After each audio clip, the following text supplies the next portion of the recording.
Bonjour à tous et bienvenue sur ce live de l'EMI avec la première édition de l'émission Comment je suis devenu prof avec notre invité du jour qui est Sébastien de France. Bonjour Seb, comment vas-tu? Hello, eh bien, ça va bien. Alors, je regarde si tout va bien d'un point de vue technico-pratique. Est-ce que tout le monde nous entend? Est-ce que quelqu'un dans le chat peut dire oui ou non ou carotte ou rutabaga si vous préférez les rutabagas? Oui est une bonne réponse. Très bien, bah écoutez, bienvenue donc à tous. Donc ça, c'est une nouvelle émission qu'on voulait lancer depuis quelque temps avec toute l'équipe de l'EMI, qui est une émission dédiée à nos profs ou à nos anciens profs ou à nos potes profs ou à l'entourage prof, parce que c'est quelque chose qui nous tient énormément à cœur. Alors comme vous le savez, la totalité de l'équipe pédagogique de l'EMI est constituée de gens qui travaillent à côté, qui ont une vie professionnelle chargée, diverse et variée. Et le retour d'expérience de leur passage de leur vie full professionnelle à leur vie professionnelle et prof est quelque chose de généralement passionnant, souvent drôle et la plupart du temps riche d'enseignements. Du coup, Seb, bah, écoute, je te laisse la parole et je te laisse nous raconter un petit peu ta vie, comment t'en es arrivé là et tout ce que tu voudras bien partager avec nous sur le sujet. Très bien. Alors déjà, merci de m'avoir invité. Ça fait extrêmement plaisir. J'ai enseigné 3 ans à l'EMI, mais avant ça, évidemment, je me suis pas levé un matin en me disant, ça y est, je suis prof. Donc, je vais peut-être passer un petit peu de temps sur ce que j'ai fait avant de devenir prof et pourquoi ensuite je suis devenu prof et pourquoi ça me manque terriblement, parce que c'est plus le cas aujourd'hui. C'est vrai. Donc, c'est vrai, mais enseigner me manque terriblement, mes élèves me manquent terriblement, l'école me manque terriblement aussi. Donc Alors, j'avais des discussions avec des gens avant qui me disaient que tu leur manquais, mais atrocement. Et c'était pas parce qu'ils aimaient pas les nouveaux profs, hein, ils précisaient quand même, mais quand même, il y a beaucoup de gens qui avaient adoré tous tes cours, et en particulier certains cours spécifiques sur des problématiques Twitter. Je n'ai pas la private joke, mais j'imagine que toi tu l'auras. oui, oui, oui, je l'ai, mais je pourrais peut-être aborder le sujet, un peu plus tard, parce que je me le note. Mais ouais, comment dire? Ma formation On peut ma commencer par formation ce que tu veux. ma formation, j'ai un bac pro en informatique. Globalement, c'est à peu près tout ce que j'ai, même si j'ai suivi aussi, 2 ans après, pour, un BTS que j'ai effectué en alternance, en informatique, réseau et donc pas du tout dans la communication, hein, ni les médias sociaux. Mais je l'ai effectué en alternance dans une entreprise, qui éditait, plusieurs types de presse, en fait. Du coup, j'étais confronté un petit peu, aux habitudes des journalistes et un petit peu ce qui les intéressait, la manière dont ils faisaient leur veille, la manière dont ils partageaient leurs informations et cetera. Donc je suis arrivé à cette époque où, personne n'utilisait Twitter, c'était en 2000, courant 2009, voilà et bon forcément, c'était compliqué. Mais ça m'a donné un petit, pied dans l'eau en fait, pied dans le bain qui m'a permis de m'intéresser en fait à tous ces nouveaux systèmes de communication, qu'on utilise aujourd'hui, couramment depuis nos smartphones, quoi. Je veux dire, je parle d'une époque, il y avait pas d'iPhone, quoi. Je Ouais, parle de cette époque-là. ouais, j'étais en Donc train de calculer 2009, il n'y avait pas de. Si, je pense que l'iPhone 1 devait être sorti, mais enfin, parce ouais, ouais, ouais, je crois qu'on était vraiment aux prémices de l'iPhone, 3G. Mm. Et puis Donc même, plus important que ça, Twitter était même pas ce qu'il était aujourd'hui, quoi. Enfin, Twitter était très loin de ce qu'il était aujourd'hui. Juste pour vous donner, une petite vue de l'époque, sur Twitter, les retweets n'existaient pas. ouais. La fonction retweet n'existait pas. Pour retweeter quelqu'un, on copiait, son tweet, on collait son tweet et on rajoutait à la main RT devant, pour dire que c'était un retweet, en fait. Donc voilà, c'était un autre usage et toute une autre population aussi puisque c'était avant tout, des gens qui étaient un peu précurseurs en tech, ou qui étaient très curieux. C'était vraiment une frange geek, plutôt dure, au tout début, Mm. en France en tout cas. Donc Ouais. voilà, le fond des discussions n'était pas du tout le même qu'aujourd'hui, alors qu'aujourd'hui c'est un outil, mainstream de communication, heu, dont même les chefs d'État se servent, pour le meilleur ou pour le pire.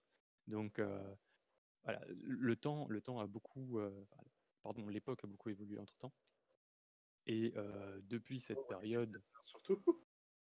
c'est vrai et depuis cette période où j'ai enfin eu mon bac pro et où j'ai fait mes 2 années de BTS, sans pouvoir le poursuivre parce que malheureusement, bon, je rentre pas trop dans les détails, mais la boîte dans laquelle j'étais en alternance, a fait un plan de sauvegarde, on va dire et a dégagé les alternants. Du coup, j'ai pas pu, valider mon année, mais voilà, à peu près l'étendue de mes études. Donc qu'est-ce que j'ai fait après? Forcément, forcément, j'allais pas rester là sans rien faire avec mon bac pro en informatique. Donc j'ai commencé, et l'informatique me plaisait plus trop. Ça me plaît, mais comme un hobby, pas comme un métier, parce que c'est très ingrat quand même. C'est-à-dire que quand tout fonctionne, ben, normal quoi. Et puis dès qu'il y a le moindre souci, tout est de votre faute. Et ça, c'est un truc avec lequel j'ai eu un peu de mal, à j'ai eu un peu de mal à accepter, en fait. Et du coup, je me suis dit: «Bon, je travaillerais mieux, je serais plus efficace peut-être dans un autre domaine». J'ai commencé à écrire des blogs, puisque c'était l'époque d'or des blogs. Tout le monde avait un blog. On pouvait, le monétiser un peu facilement, on pouvait nouer des partenariats. Enfin bref, c'était vraiment le début heu, de cet écosystème internet, où, les gens se débrouillaient pour créer du contenu intéressant et postaient, 1-2-3 articles de blog, par semaine et c'était déjà considéré comme quelqu'un qui postait beaucoup, quoi. Donc j'ai écrit beaucoup de choses, j'ai eu plusieurs blogs, j'ai eu un blog de parents parce que je suis parent, j'ai eu un blog, style Minute Buzz, à l'époque, qui me faisait rentrer un petit peu d'argent et bah, voilà, petit à petit, j'ai noué aussi des contacts et j'ai été recruté pour la première fois dans une agence, qui s'appelle Curiouser et qui m'a recruté pour gérer Ah, l'aspect community management, d'une mission pour la mairie de Paris. tu Voilà. passé chez Curiosaur, toi? Ouais, je suis passé chez Curiouser, le monde est petit. Putain, OK. Le monde est petit, Cyril Rimbaud, Ouais, qui gère, Curiouser, si jamais tu vois ce live, de toute façon je vais clipper, je vais lui envoyer. C'est lui qui m'a donné, mes premières armes en fait, qui m'a, pardon, donné l'opportunité de faire mes premières armes et je reconnais que sans lui, j'en serais pas là aujourd'hui. Il m'a il m'a challengé sur beaucoup de choses. Faut dire qu'on bossait pour la mairie de Paris, c'était pas rien, quoi et moi, c'était ma première mission donc j'étais un peu chaud, quoi. Je voulais vraiment pas le décevoir. J'ai beaucoup, beaucoup, beaucoup, beaucoup étudié. Alors il m'a pas recruté, juste parce que j'ai toqué à sa porte. Il m'a recruté parce que, je lui ai montré tout ce que j'avais fait à côté. Parce que c'est bien, mais mon diplôme, c'est informaticien. Pourquoi il vient me recruter pour du community management? Tout simplement, moi à côté, beh, j'avais fait mes blogs, j'avais fait vivre tout ça, j'avais réussi à trouver, bah, comment générer du trafic, comment, qualifier mon trafic, j'avais mis les mains dans le SEO, dans l'écriture, dans la rédaction web, dans le mailing, dans les relations avec, des réseaux de blogs, des pré-influenceurs, puisqu'à l'époque ça s'appelait pas comme ça, quoi et tout ça, mis bout à bout, m'a en fait donné vraiment mes premières armes de community manager, quoi. C'est ce qui m'a permis de prendre en main ce premier petit projet, sur lequel, ben, j'ai, heu, j'ai été, très heureux de bosser, je reconnais. Donc suite à ça, suite à cette mission, j'ai fait, 2-3 autres petits trucs à côté. Pareil, des petites missions, one shot et cetera. Jusqu'à me faire, recruter par, une boîte qui s'appelle désormais Just Eat, mais qui à l'époque s'appelait Allo Resto.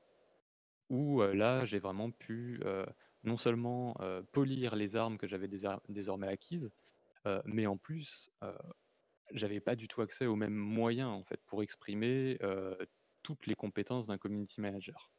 C'est-à-dire que là, vraiment, j'avais des outils informatiques, des outils techniques, je pouvais utiliser des outils vraiment très complexes pour analyser ma communauté, comprendre un peu, son sentiment et surtout, il y a un truc qui est remplaçable par, aucun outil, c'est que contrairement à un projet avec la mairie de Paris où il y a très, très peu de conversations au final, même si on essaye de les démarrer, quand on travaille pour un acteur e-commerce, il y a la dimension, service client.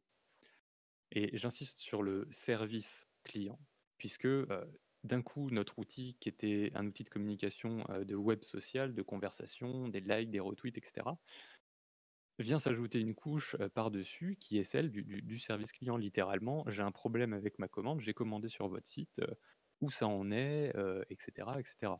C'est là où tu as découvert la totalité des insultes de langue française, du coup. Mais, j'en ai un répertoire bien garni, merci Allo Resto.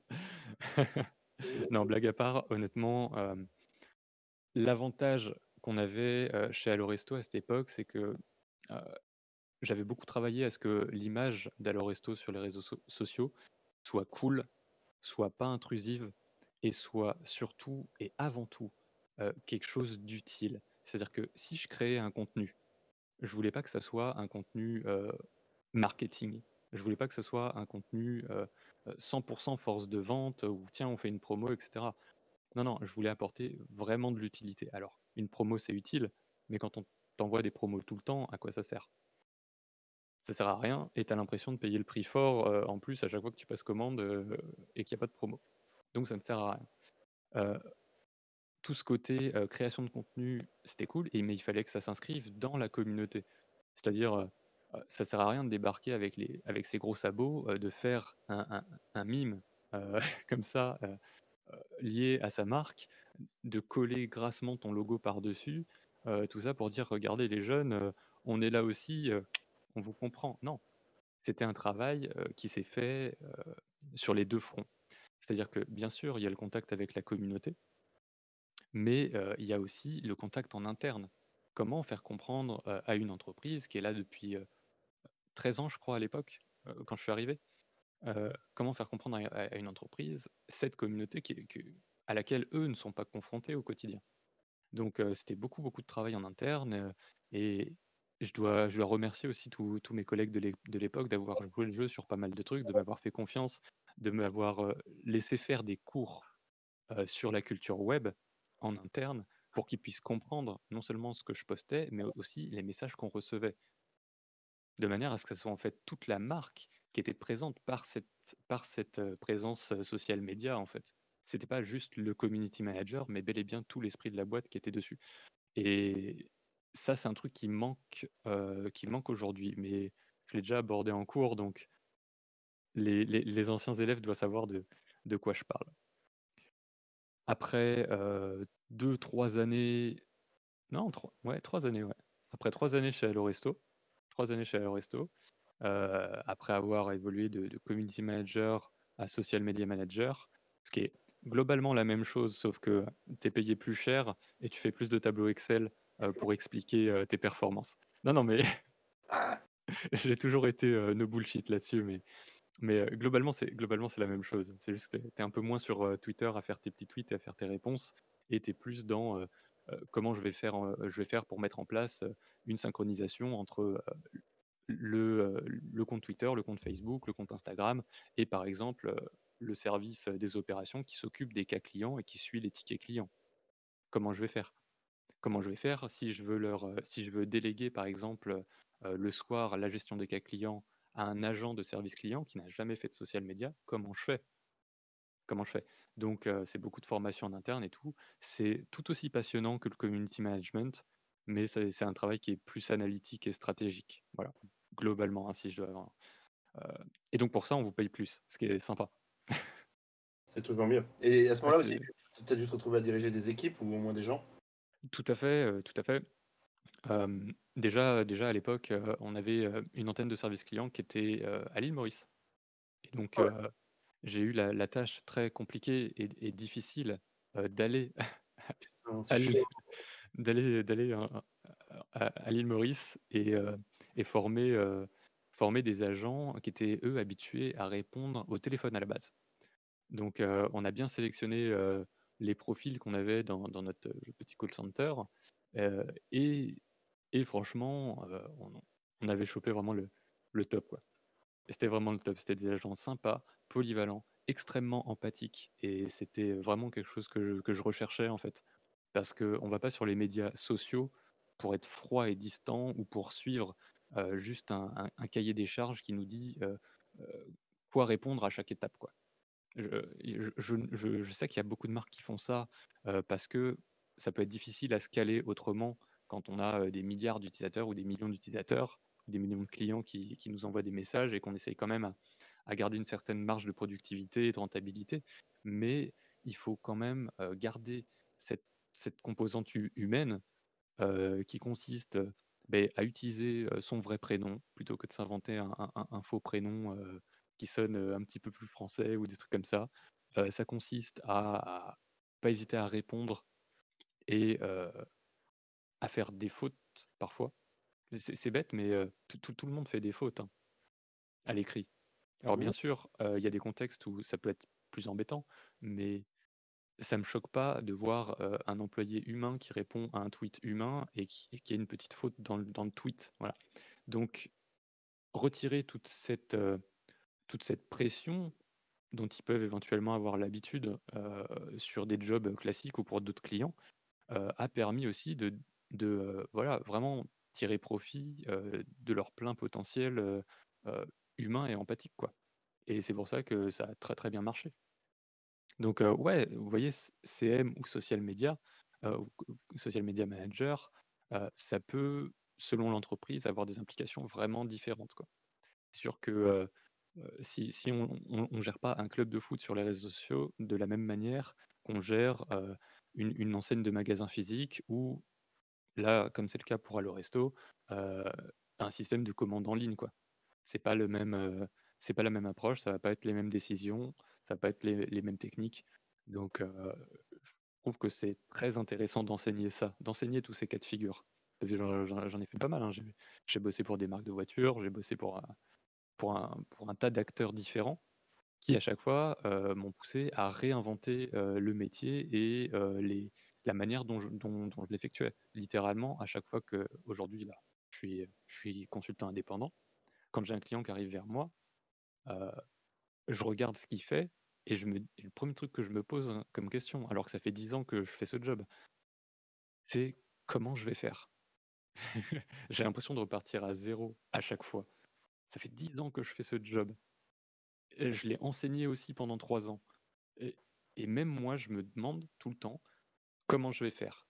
Est-ce qu'il y a des gens qui font mieux? Est-ce qu'il y a des gens qui font autrement? Comment je pourrais m'en inspirer? Quels outils ils utilisent?» Et c'est vraiment de la remise en question tout le temps, tout le temps, tout le temps.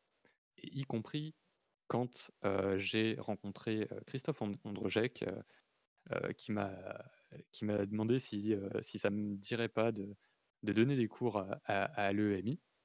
Je dois reconnaître que j'étais extrêmement intimidé au début. C'est-à-dire que bien sûr, c'était il y a un moment maintenant, c'était il y a 4 ans presque, hein. C'était il y a 4 ans puisque j'ai enseigné 3 ans et ça fait 1 an que j'enseigne plus. Donc oui, c'était il y a 4 ans. J'avais donc, 26, 27 ans. J'avais un bac pro en poche et j'avais jamais enseigné. Donc forcément, la question se pose. La question se pose, je me suis dit: «Est-ce que je suis, légitime?» Est-ce que parce que savoir des choses, c'est bien, c'est même super, mais est-ce que je suis capable de les descendre à d'autres personnes? Et est-ce que ces personnes-là sont capables de les comprendre? C'est quoi les méthodes pédagogiques et cetera? Hem, du coup, j'ai réfléchi un moment et j'ai continué à faire ce que je fais toujours. C'est-à-dire je me suis posé la question, «Comment je fais?» Comment je fais? J'ai beaucoup travaillé en amont. Je me suis établi un plan. J'ai regardé énormément de gens qui donnaient des cours en ligne et à vrai dire, tout ce que je sais aujourd'hui sur le marketing, classique, le web marketing, la communication, la psychologie, la sociologie, tout ça, je l'ai appris en ligne en suivant des cours à distance. Donc quoi de mieux pour ça que d'aller revoir mes anciens cours et de voir comment ils procédaient et à partir de là, comment je crée ma propre technique, pédagogique et c'est comme ça que non seulement, bah, j'ai pu devenir enseignant, mais aussi formateur pour des adultes, quoi. Pour des gens qui sont en poste, pour des PDG, qui demandent des mises à niveau, qui demandent à comprendre certaines choses, ou qui sont tout simplement curieux. Et donc ça, c'est comment tu es devenu prof? Et ça, c'est comment je suis devenu prof. Je suis retourné ensuite, voir Christophe et je lui ai dit: «Écoute, pourquoi pas? Pourquoi pas, pourquoi pas? Et j'ai un truc que j'ai apprécié, c'est que, Christophe m'a guidé. Christophe m'a guidé, mais m'a aussi, montré ce que faisaient d'autres profs. Et il m'a dit: «Toi, ce que tu as fait avec Allo Resto ou avec d'autres marques, hem, c'est comme ça qu'on fait du CM». À ce moment-là, c'était vraiment une référence. Alors, bien sûr, j'en étais extrêmement fier, mais j'ai aussi un énorme syndrome de l'imposteur qui fait que je suis énormément timide et j'ai toujours eu du mal à le reconnaître. J'étais toujours intimidé quand, sur les réseaux sociaux, il y avait des gens, des jeunes qui me disaient: «Ah mais on est en train de voir, ce que fait le CM d'Allo Resto, dans notre cours, c'est incroyable et tout». Et j'avais pas l'impression de faire un truc de fou, tu vois? J'essayais vraiment de Ouais. faire, le ce que je pensais le mieux pour cette marque en particulier. Et donc j'avais pas forcément prévu, que ça servirait de support de cours, plus généraliste. Tu vois? Alors quand j'ai vu commencer à voir d'autres marques, prendre un petit peu le même système, le même ton et cetera, je me suis dit: «Aïe, aïe, aïe, hem, c'était pas ce que je voulais». Ouais, C'était pas ce que je voulais. qui m'a toujours choqué en fait, c'est que alors moi d'expérience, je viens des métiers de la vente, je viens des métiers du conseil client et de ce genre de trucs et ça m'a toujours fasciné à chaque fois que je voyais les gens prendre le community management comme un système publicitaire en fait Mmh. et ignorer et oublier complètement qu'il s'agissait d'un système commercial, c'est-à-dire de gens qui parlent avec des gens pour leur parler de trucs de gens, sur des trucs de gens avec des machins de gens, quoi. Mais c'est exactement c'est exactement ça. On a oublié que enfin, c'est dans le mot, quoi. Ça s'appelle un média social. Ouais, Heu et mais tu et as l'impression que les agences et les marques, elles ont juste retenu média. ouais, en fait, c'est même pire que ça, elles ont retenu écran, en fait et Mais complètement. pour moi, c'est, c'est des trucs que si un vendeur dans une boutique faisait ça, il le vire instantanément, mais que ça soit fait à travers internet, ça ne choque absolument personne. J'ai toujours Mais imaginé les vendeurs robotiques dans des magasins, voir comment ça marcherait. Bah, pas c'est bien. exactement ça. Attends, je fais tomber mon stylo. OK, Heu, bah, écoute, en tout cas, c'est passionnant, comme truc. Moi, ce qui était très marrant, c'est que la première fois qu'on s'est croisés et que alors moi, je suis arrivé à un peu de choses près à l'EMI, pas en même temps que toi, mais pas beaucoup plus loin que toi, pas beaucoup plus longtemps que toi et quand j'ai découvert qu'il y avait des cours de social media, ça me paraissait, étonnant parce que moi, je viens d'un monde dans lequel, le social media, c'est pas que c'est pas un métier, mais c'est que c'est un métier dans lequel, entre guillemets, «tu peux pas vraiment l'enseigner». C'est un truc de terrain, c'est un truc d'expérience, en fait. Ça veut pas dire que c'est pas un métier, mais ça veut juste dire que, dans mon monde à moi, envoyer des photos de chatons et répondre à des insultes, mais globalement, qui mais tu sais que je suis 100 d'accord avec toi. Je veux dire, tout ce que j'ai dit et tout ce que j'ai dit jusqu'à présent ou même, tous les cas de figure qu'on a vus, heu, n'annulent absolument pas ce fait. ouais, C'est-à-dire que oui, effectivement, être payé pour envoyer des photos de chatons ou répondre aux insultes, c'est vite limitant, vite, aliénant, et surtout, est-ce que ça apporte quelque chose à mon employeur? Est-ce que ça apporte quelque chose à ma marque ou à mon client? J'ai pas l'impression. C'est pour ça que, dans ma tête, j'allais enseigner le community management, mais justement pas ça. ouais, Justement pas ça. Moi je voulais justement qu'on voit la liste de tout ce qu'on peut faire, tout ce qu'on ne peut pas faire et tout ce qu'on ne doit pas faire. Parce que je pense que, heu, il y a 2 grandes qualités primordiales, à avoir quand on est community manager. La première, la toute première, hein, c'est celle que j'ai citée tout à l'heure, c'est savoir faire preuve d'une extrême empathie, une capacité à pouvoir se mettre à la place des gens, heu, percevoir leur sensibilité et répondre sur un ton qui leur va à eux, mais aussi en respectant, bah, tout ce qui va être, nos contraintes de marque. Donc c'est une vraie gymnastique mentale, et c'est ça la partie difficile du métier. Et le deuxième composant qui est très important pour un community manager, c'est de savoir se taire. C'est-à-dire que tous les petits faits d'actualité, les petites opportunités de communication, comme on appelle ça, elles sont pas toutes bonnes à prendre. On n'est pas tous légitimes pour, enfin, je veux dire, notre marque, elle est pas forcément légitime pour s'exprimer sur tous les sujets. Et je pense que c'est un truc qu'on a vraiment oublié. C'est un truc qu'on a vraiment oublié. Tu vois, enfin, aujourd'hui, si demain il y avait, une fête nationale du slip, tu peux être sûr que toutes les marques, elles feraient un visuel avec un slip. Enfin, mmh, c'est un délire, quoi. ça n'apporte rien à la marque. Ça n'apporte rien à la marque, ça n'apporte rien à la communauté qui me suit, sauf si c'est des fans de slip ou que je m'appelle le slip français, à la limite, là, je suis légitime, tu vois? Mais si je m'appelle Ben& Jerry's, j'ai aucun intérêt à prendre la parole dessus. Est-ce que ça fait partie de mon ADN de marque? Non, non. Être sur les médias sociaux, c'est, raconter une histoire, répondre à des demandes. Si on est d'humeur créative, créer des contenus que ma communauté aime parce qu'il y a un lien, avec eux, ça peut être des private jokes avec eux, heu et pas juste programmer, une centaine, voire 200 posts, sur nos logiciels, de social media manager et se dire: «Bon, bah, voilà, c'est bon, j'ai programmé mes posts, Ouais, tout va bien», tu vois? ouais, Pour programmer des posts, moi j'utilise une mailing list. Tu vois? Genre, à quoi bon être sur les médias sociaux pour faire ça? Je mmh, vois pas l'intérêt. C'est pas ça le métier. Le métier, c'est vraiment cet aspect humain qu'il faut qu'on retrouve parce que, honnêtement, tu des comptes de marque, ils parlent d'eux toute la journée.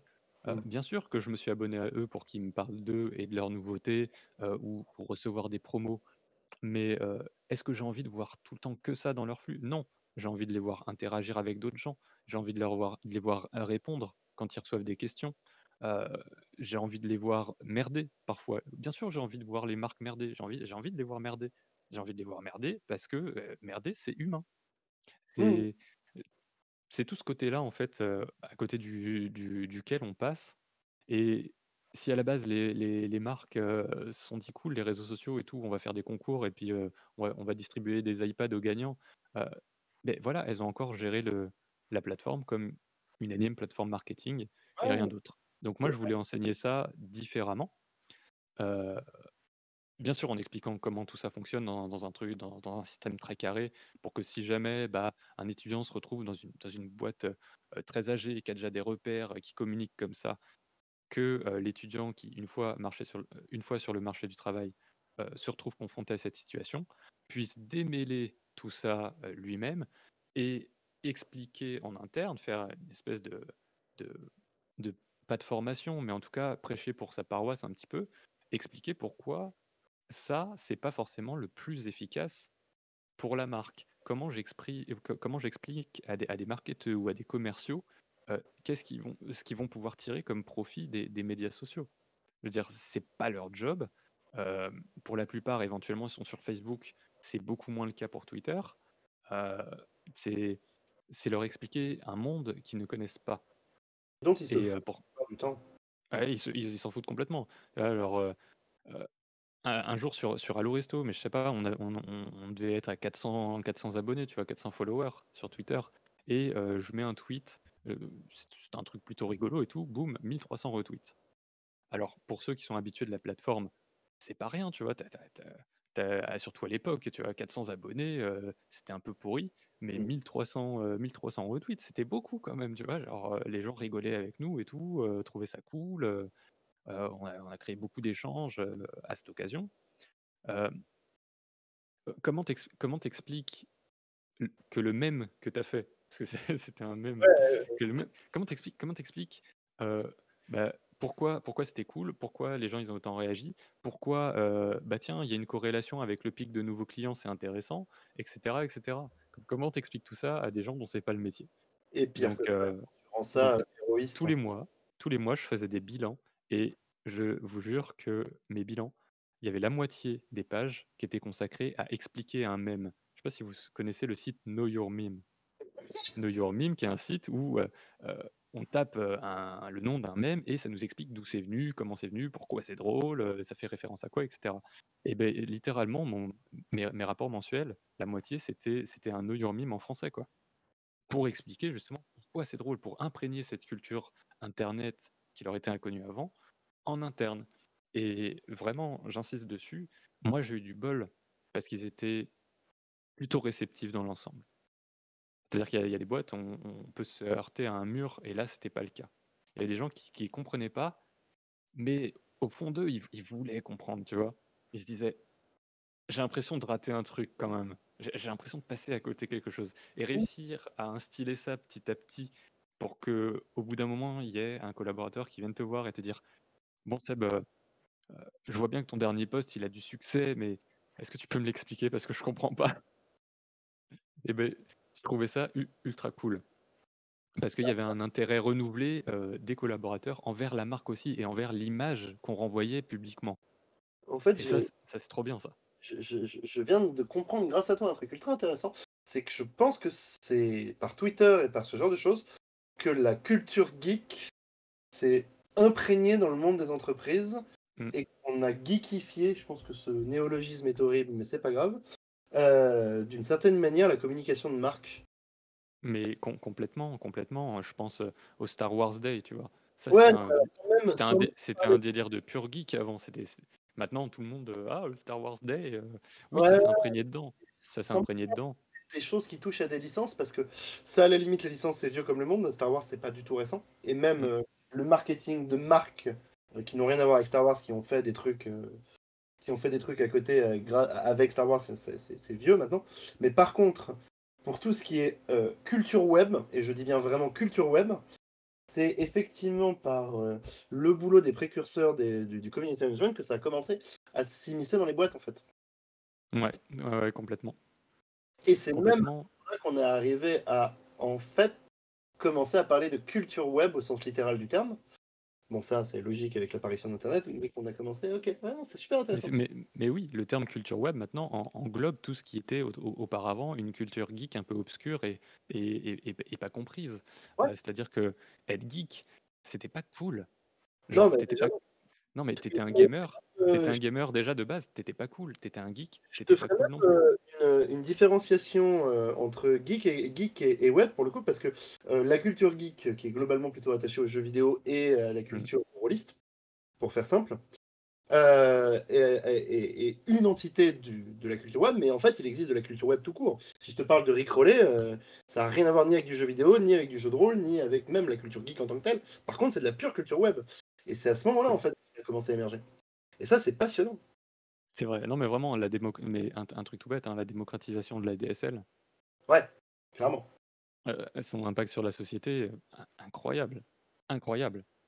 C'est une révolution technologique, une révolution culturelle. C'est un accès au savoir quasi illimité Mm. parce que, enfin, vraiment, genre, Non, j'ai mais même, beaucoup, c'est j'ai au-delà beaucoup du appris sur savoir, Internet. la culture, elle a une nouvelle forme de socialisation. Toi Mm. comme moi, je pense qu'on a dû grandir dans du jeu vidéo en ligne d'une manière ou d'une autre.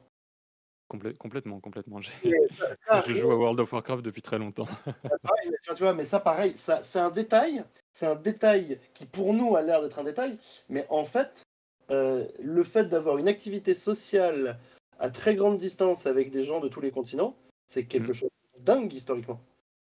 Oui, complètement. Il va faire de la pétanque avec un Africain et un Américain. Ouais. Ouais. Enfin, Bon courage, clairement. il va falloir lancer fort les boules, quoi. Mm. Tio, les hors de Néo-Zelda. Euh, du coup, ok. Bon, alors on va commencer par une première vague de questions. Est-ce que vous avez des choses? Alors, je me prends un commentaire de Madsen. Ouais, le commentaire de Matt, si tu... Question. Mais non, mais évidemment que je troll. Mais alors, en fait, je troll, mais pas tant que ça, parce que, soyons très clairs, il y a énormément de gens qui ont comme vision du métier de CM le vision d'un mec qui poste des photos de chatons et qui répond à des insultes. Et dans pas mal de cas, c'est pas loin d'être faux, hein. Et encore, il y a même des cas, ou un nombre certain de petites marques, où les insultes n'existent même pas. Et le Mm. métier consiste littéralement à poster des images et des tweets. Alors, il y a évidemment de la recherche. Et ça peut. Et c'est scalable. C'est sûr que quand tu es community manager, à mon avis, pour la NASA, t'as pas exactement le même boulot que quand tu es community manager pour une boutique de fringues à Tourcoing. Non, mais c'est exactement ça. Bien sûr qu'il y a des petites marques ou des petites structures qui ont juste besoin d'occuper un peu l'espace et d'avoir un fil qui représente un peu leur activité, qui n'ont pas forcément besoin d'un CM à plein temps parce que bah, ça coûte, enfin, c'est un salarié, quoi. Mm. En termes de coût pour une entreprise, c'est pas rien. Et c'est sûr que si tu as une centaine d'abonnés et que tu as ta petite boutique de vêtements à Tourcoing, il vaut mieux soit que tu payes un freelance, euh, freelance disponible, et soit que tu payes un freelance pour gérer ça avec un petit forfait par mois qui te coûte pas trop cher, soit encore mieux, que tu apprennes à gérer ton outil toi-même. Et même si tu n'es pas community manager à proprement parler, que bah, tu postes des photos de ta boutique, tu parles des nouveautés, tu répondes aux 2-3 questions qui arrivent. Tu vois, c'est des cas un peu particuliers. Mais, ouais, bien sûr que, Max tout à l'heure, il trollait. Oui, il y a une partie, éditoriale, parfois c'est du travail de recherche même très poussé parce que quand on va s'exprimer sur certains sujets, on va rechercher avant, de manière à pas dire une connerie. On va rechercher, puis après on va aller passer en interne, valider. Est-ce que tout le monde est d'accord avec ça? Et puis si on est sur une entreprise type, entreprise publique, au CAC 40, on va valider encore plus loin.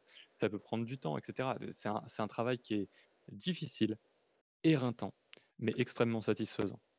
Après, pour faire un parallèle qui est très simple, ce constat est vrai pour n'importe quel métier de la vente ou du service client. Si tu es Mmh. vendeur dans une boulangerie, vendeur dans une petite boutique de fringues à Tourcoing, ou tu es responsable commercial à la NASA, ouais, tu vas pas exactement avoir les mêmes relations clients, ni les mêmes impératifs, ni les mêmes problématiques, ni les mêmes gravités aux choses que tu es en train de faire quand tu dis un truc. Complètement et d'ailleurs Matt fait la remarque, il a été social media manager, pour une entreprise en B2B et c'est pas du tout le même délire qu'en B2C. Là, on n'est pas du tout sur des insultes, on va être vraiment sur de la notoriété, de marque, la notoriété, technique. Donc, qu'est-ce que mon entreprise, elle fait? Qu'est-ce qu'elle a développé? C'est quoi ses derniers partenariats et cetera? On n'est pas sur le même type de langage et c'est fascinant parce qu'en plus, quand on est en communication B2B, il y a toute cette partie, concurrence avec les concurrents historiques de la marque que tu représentes, qui est exacerbée et on peut faire face à des situations très intéressantes en tant que community manager ou social media manager quand on est en B2B. C'est, un exemple bête, mais un concurrent qui va créer, une armée de 30 comptes, pour dire que c'est nul ta dernière technologie ou ta dernière sortie. Ce genre de situation, c'est très commun. Alors, c'est gamin, mais c'est très commun et c'est du boulot de réussir à faire la part des choses, quoi. Et de savoir comment réagir, pourquoi réagir. En plus, je pensais à un truc, mais c'est que j'écoutais tout à l'heure quand tu disais que chaque fois que tu avais un nouveau compte, tu demandais comment est-ce que je vais faire. Mmh. Et C'est c'est parce qu'on s'adresse à de l'humain et l'humain c'est anthropique. L'humain, il n'y a pas de recette. Bah, Il n'y a pas quand on arrive, point 1 et ça fera non, le les gens, tu sais, un truc qu'on me demande souvent, très souvent, c'est, déjà quand j'étais community manager, parce que ma supérieure, elle était directrice marketing et elle essayait de comprendre comment j'organisais mes journées et elle m'avait demandé: «Explique-moi telle journée type» et je me suis creusé la tête, mais impossible de lui dire ce que c'était ma journée type. J'ai pas un plan de travail, genre, alors à 9 heures je fais ça, à 10 heures je prépare les posts, à 11 heures je fais ça. Non, c'est impossible. C'est impossible parce que ça peut varier, d'une saison à l'autre, d'un produit à l'autre, admettons, je me mets, 9 heures, je programme des posts. Manque de bol, 9h05, je reçois un tweet, d'une personne qui est mécontente de sa commande ou qui a une réclamation. Je vais pas lui dire: «Excusez-moi, je vous réponds à 10h30 parce que c'est à 10h30 que je commence à répondre aux questions». Tu vois?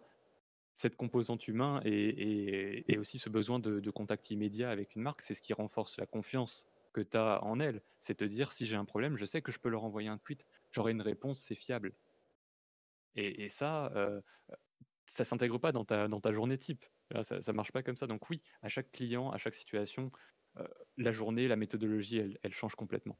Mmh. Alors, il y avait une question.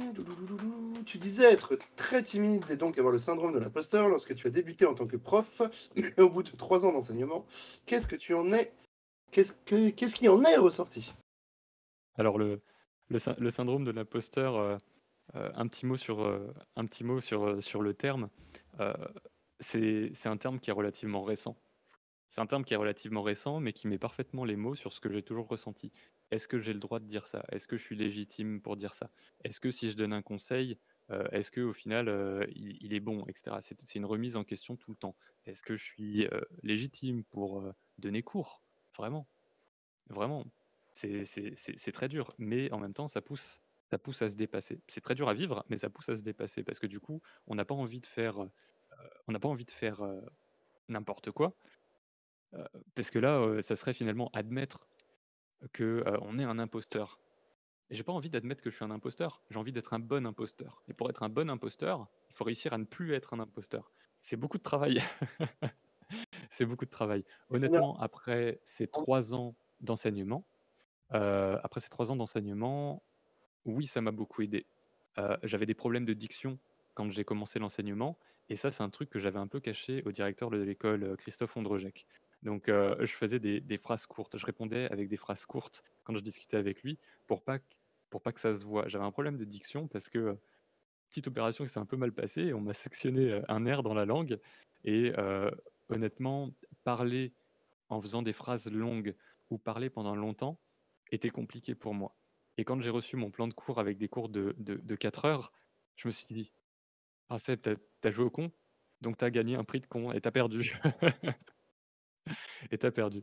Heu, honnêtement, j'ai travaillé et ces 3 ans m'ont tellement, tellement aidé. C'est-à-dire que quand je rentrais chez moi, je commentais à haute voix tout ce que je faisais. Je rentrais chez moi, j'ouvrais la porte, alors je disais à haute voix: «Seb, tu ouvres la porte, tu mets les clés, tu fermes à double tour, tu allumes l'interrupteur pour que ça allume la lumière du salon» et cetera et cetera et cetera et je dictais tout Jamais fait pour le inter- réhabituer. Mmh? Et tu t'es jamais fait interner. C'est fort en 3 ans quand même, au bout d'un moment. C'est excellent. Non, ça va. Je le faisais dans le confort de ma maison, hein, je le faisais pas en public. Et je le faisais discrètement, quoi. J'avais pas envie, ni que ma fille, voie ça, ni que mes amis voient ça, quoi. Donc je suis resté plutôt silencieux en termes de prise de parole à l'oral, pendant plusieurs années. Heu, j'ai essayé un ou 2 live Twitch, de jeux vidéo, justement pour essayer de travailler ma diction, qui était pas extrêmement bonne. Heu, c'est un peu comme si on rebranchait un peu le cerveau pour qu'il fasse autrement avec les outils qu'il avait désormais. Et les années d'école à l'EMI m'ont énormément aidé. Aujourd'hui, maintenant que vous savez ça, si jamais vous regardez le replay, vous allez vous rendre compte des petits points sur lesquels je bloque et cetera. Mais on m'a jamais coupé la parole pour me demander si j'avais un problème de diction aujourd'hui. C'est-à-dire que ça ne s'entend plus et même si je prévenais moi-même du coup les élèves en début d'année pour leur dire: «Bon voilà, excusez-moi, parfois j'ai des problèmes de diction» et ils sont un peu plus présents, un petit peu plus observables quand je suis un peu plus fatigué. J'ai jamais eu une seule remarque dessus, donc je les en remercie parce qu'ils ont forcément dû, tilter 1 ou 2 fois dessus et je suis capable d'entretenir cette conversation, avec toi et avec le chat depuis tout à l'heure. Bah, Donc je considère ça comme une victoire. ça me scie parce que moi, la parole et l'éloquence, c'est mon métier. Et je n'ai jamais remarqué que tu avais le moindre problème de diction. Alors, on Ah n'a pas ça me fait plaisir. de discussion, mais jamais. On me voit rougir un peu à la caméra parce que je rougis Non, mais très en vite, fait, comme je l'ai au dit, contraire, je trouve très que ta timide. diction est excellente. Vraiment. Enfin, je pense que c'est parce que tu overcompenses, du coup. Mais Ouais, en fait, ouais, non, ta diction est excellente. Tu mâches aucun mot, donc franchement, eh ben, ouais, ouais. merci beaucoup. Bon après peut-être que j'y fais, d'autant plus attention que je repère du coup tous mes tics. Moi je les vois mes tics, hein, je les vois quand je les fais, je les vois quand je les entends, quand je les dis. Et bien sûr qu'ils me sautent aux yeux, mais du coup ça ne l'est peut-être pas, maintenant. Et ces 3 ans de prise de parole, heu, comment dire? Sur la durée avec le EMI, les échanges avec les étudiants, répondre à leurs questions, leur parler parfois et les saouler pendant 4 heures d'affilée, sur un sujet, sans discontinuer, c'est un entraînement qui a porté ses fruits et qui m'a énormément aidé. Et maintenant sur le sujet de la timidité, être confronté à une autre génération, c'est la première fois pour moi. C'était la première fois. C'est-à-dire que au début, j'avais 27 ans et à la fin, j'en avais 30. Et entre 27 ans et 30 ans, il y a mine de rien, il y a un gap un peu bizarre qui se produit. C'est-à-dire qu'à 30 ans, on devient vieux. Je suis désolé pour tous ceux qui ont plus que 30 ans. Je t'emmerde.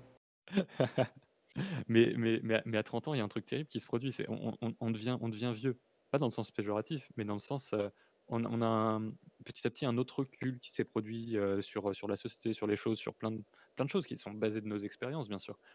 Et j'ai vécu ce premier gap sur ma dernière année d'enseignement à l'EMI, j'ai vécu ce premier gap de génération. J'ai senti le côté, mince, j'ai dit un truc qui était genre vieux jeu, qui était has-been, tu vois? J'ai Mmh. voulu faire un trait d'humour, il est pas passé, tu vois? C'est un peu le vieux prof qui arrive, qui fait: «Ouais, comment ça va les gamins? Ça gaze», tu vois?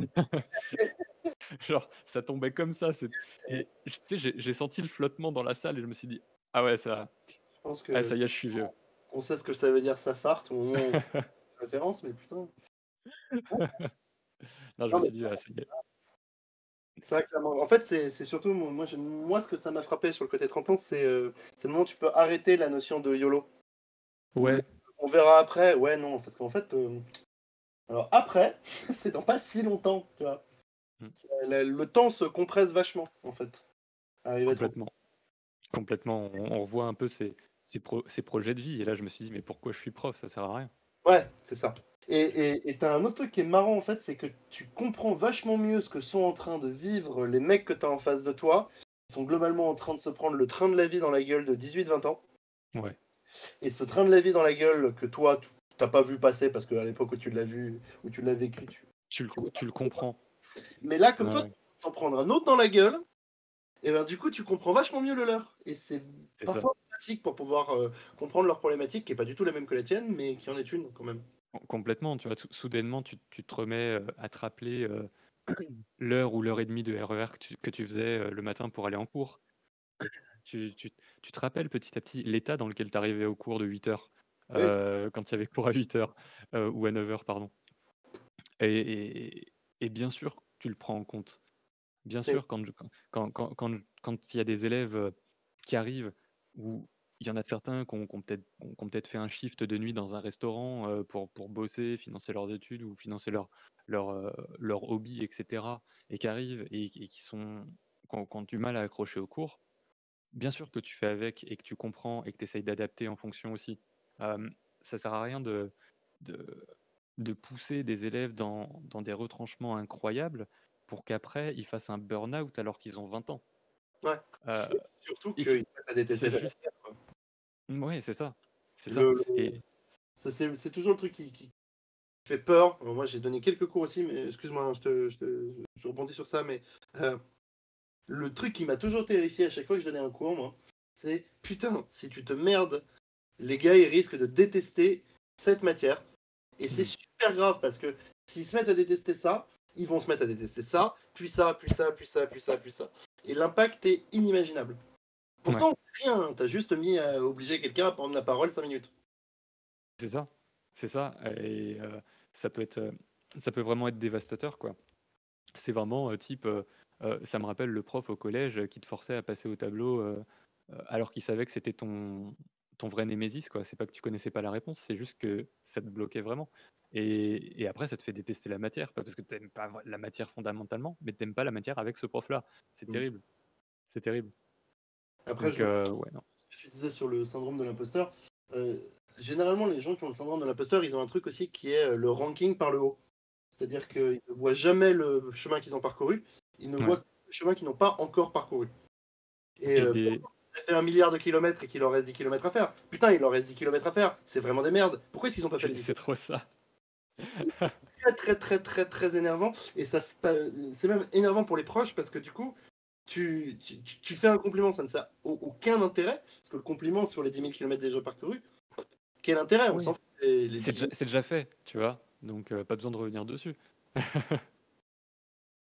Non, mais c'est Euh, vraiment terrible ça. C'est vraiment terrible, tu fais un travail, tu rends un livrable, le client est hyper content et toi tu rentres chez toi et tu te mets à pleurer parce que, bah, tu as l'impression d'avoir rendu un travail de merde, tu es pas fier de toi, alors que ton job il est fait, le client il est content, et il est vraiment heureux, il trouve ça génial. Mais toi tu rentres chez toi, tu peux pas t'empêcher de te maudire, de t'insulter, de te regarder dans la glace, de dire: «Tu es vraiment un connard» et tout. Enfin c'est, c'est dur à vivre, et alors même que tu le sais, que tu es extrêmement critique envers toi-même, même en le sachant, sur ces moments-là, quand c'est vraiment par crise, genre vraiment tu te dis: «Ah mais je vaux rien quoi, je suis nul» et cetera. Et moi j'en profite pour le dire aux étudiants, qui nous regardent, hem, parce que je faisais ça aussi quand j'étais étudiant sur les matières que je prenais à cœur. Quand j'avais une mauvaise note, vraiment je me maudissais quoi. Soyez pas trop dur avec vous-même comme ça. Regardez toutes les fois où vous avez eu des bonnes notes. Ça arrive à tout le monde de merder et c'est pas grave. Faites de votre mieux. Parfois, ça sera pas votre journée et c'est pas grave. Vraiment, et dans le job, c'est pareil. Les gens, ils travaillent, les commerciaux, ils travaillent, les marketeurs, ils travaillent, les gens au RH, ils travaillent et parfois, ils font une faute dans votre feuille de salaire. Ouais, c'est leur métier, ouais, c'est leur expertise, mais pourtant, ils ont fait une faute et c'est pas grave. Donc il faut vraiment travailler là-dessus. Je vous le dis, j'ai du mal à le faire, mais voilà, je vous embarque, un petit peu, avec moi là-dedans, du coup. Bah, tellement d'accord. Doublé par un autre truc qui est que c'est la question, c'est jamais quelle note t'as eu. La question, c'est qu'est-ce que t'as pas compris pour que ça se soit mal passé. Et du coup, est-ce que tu as envie de résoudre le problème ou est-ce que tu t'en bats la race du problème? Si tu t'en bats la race du problème, dans ce cas-là, c'est pas grave.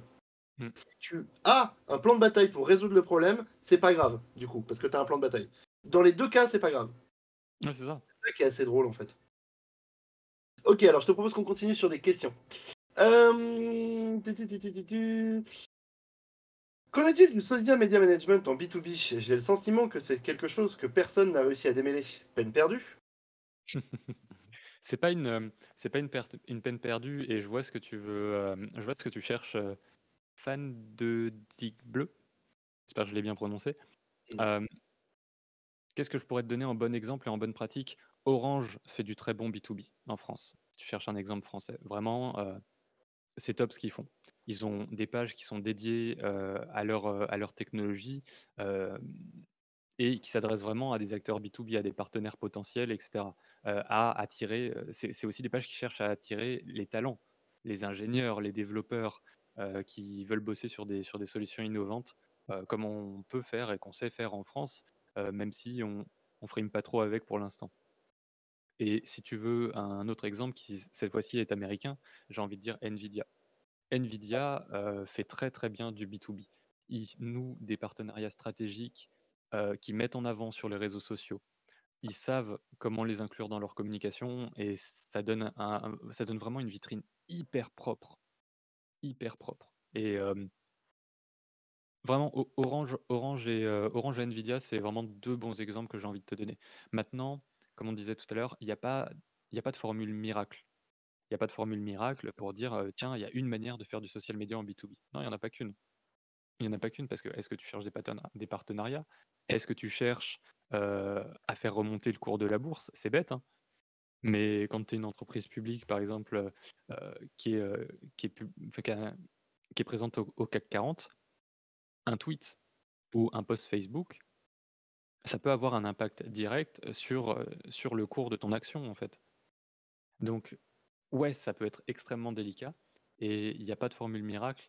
Je dirais juste qu'il faut être autant autant authentique, avec, les partenaires B2B sur les réseaux sociaux que ce qu'on le serait avec des clients. C'est juste le niveau de parole et les implications qui changent et ça, on le détermine, davantage avec l'expérience. Si je peux vous recommander quelque chose, si vous voulez vous lancer dans ce genre de métier, commencez avec du B2C. Déjà parce que c'est ultra ingrat, vous vous faites insulter tout le temps, mais que mais que mine de rien, ça forge un caractère et ça vous apprend à rester zen. Et toute cette capacité à rester zen, vous allez devoir réussir à la mobiliser à 100 dans certaines situations. De manière à ce que une fois que vous êtes en B2B, vous puissiez, arriver au boulot comme ça et gérer votre compte sans avoir la trouille au ventre, de ce qu'on va vous répondre ou autre. Vraiment, je vous dis, c'est un métier qui développe énormément, l'esprit critique, l'esprit personnel, vous allez apprendre énormément sur vous-même en faisant ce métier parce que tout simplement les humains que vous côtoyez, c'est juste votre reflet, quoi. Donc c'est des humains comme vous et développer cette sensibilité vraiment. Ça servira même en B2B. Il faut pas croire que, c'est déshumanisé, en B2B et je pense que c'est l'erreur qu'on a tendance, à faire, voilà. Il y a une grande phrase dans le métier de commercial B2B qui est il y a plus de B2C dans le B2B que dans le B2C. Mmh. Parce que dans beaucoup, beaucoup, beaucoup de moments, tu te retrouves à appliquer des protocoles, à appliquer des conneries de stratégie business et des choses comme ça, mais tu oublies juste qu'en fait, le mec en face de toi, il fait caca, il a des problèmes, il a Mmh. faim, il a soif, il a envie d'un truc, il est vénère, il est pas vénère, il est content, etc. etc. Et si tu comprends le B2C dans le B2B, bah, tu as 1000 fois tout compris. Mais complètement. Et C'est juste un client, il a juste une autre étiquette. Dans de nombreux cas. ouais. Et les gens se posent toujours la question pourquoi est-ce que les commerciaux passent leur vie à bouffer? Pourquoi est-ce qu'on passe notre vie à des restos, à boire des coups, à se Le mettre des... stress. Alors le stress, bien évidemment, mais surtout enfin, c'est le métier, quoi. Le métier, c'est de discuter avec des gens en passant des bons moments. Et un jour, vous vous demandez aussi pourquoi est-ce que dans la plupart des sites e-commerce, quand vous recevez un paquet, vous avez des bonbons dedans. Mais c'est exactement la même logique. C'est exactement ça. Votre paquet, que vous mangez vos bonbons, vous êtes content. Donc vous êtes content parce que le machin, il est cool, parce que vous êtes content, parce que vous mangez des bonbons. Complètement con. C'est ça. D'autres questions.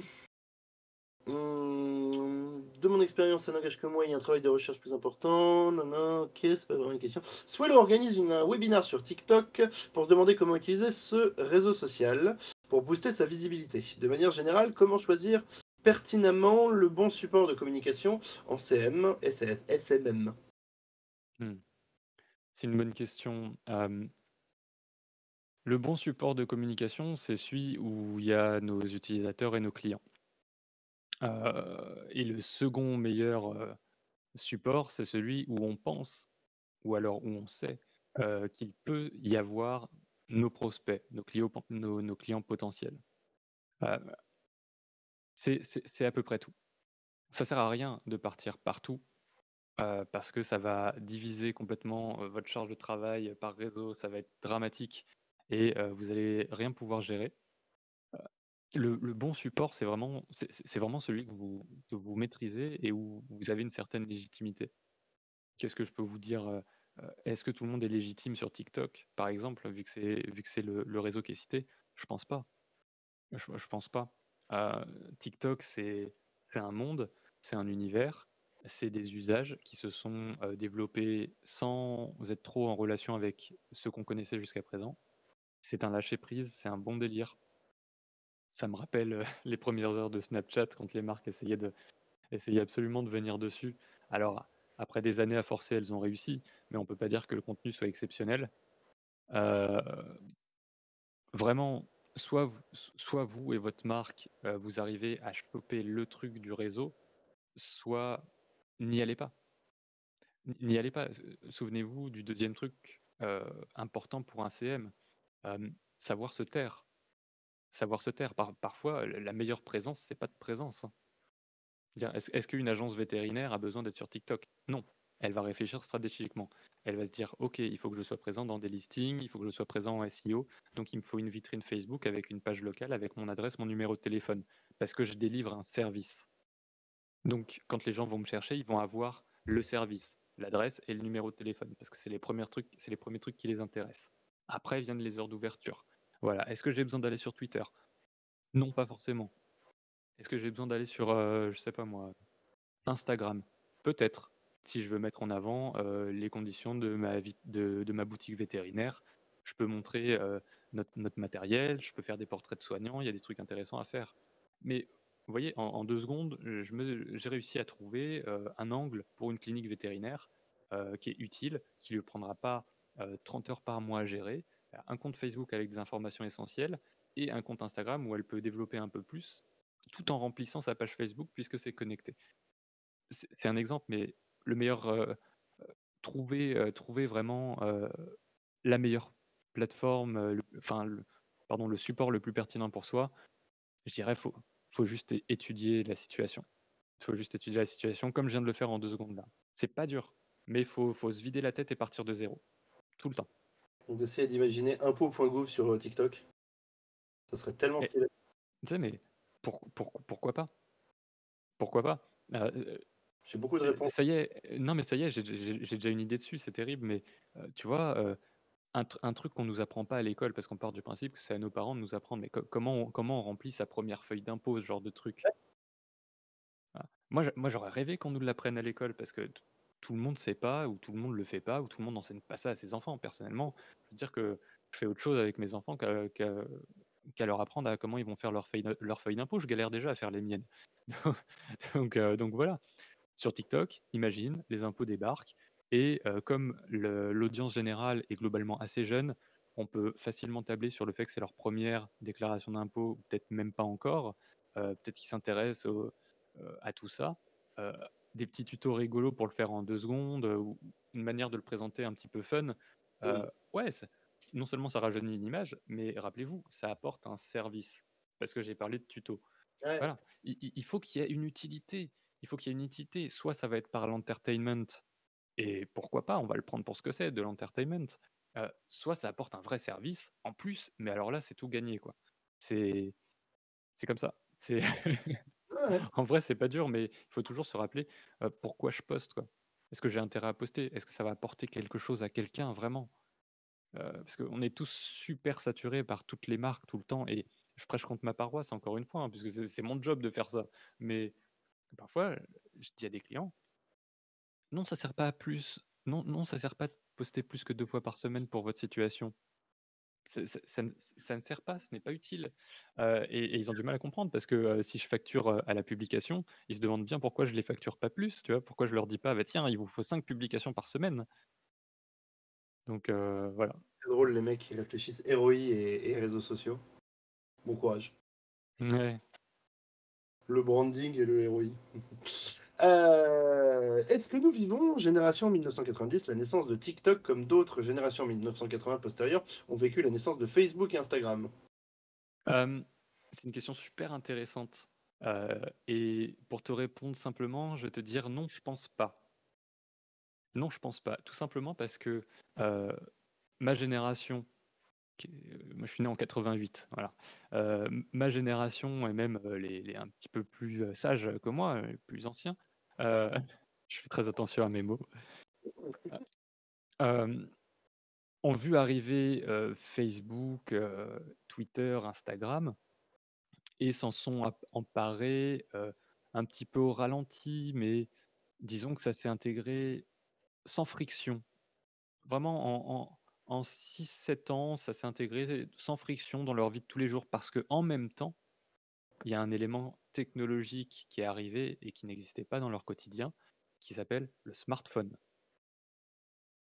Donc comme ce monde-là venait pas tout seul, il venait avec un terminal physique.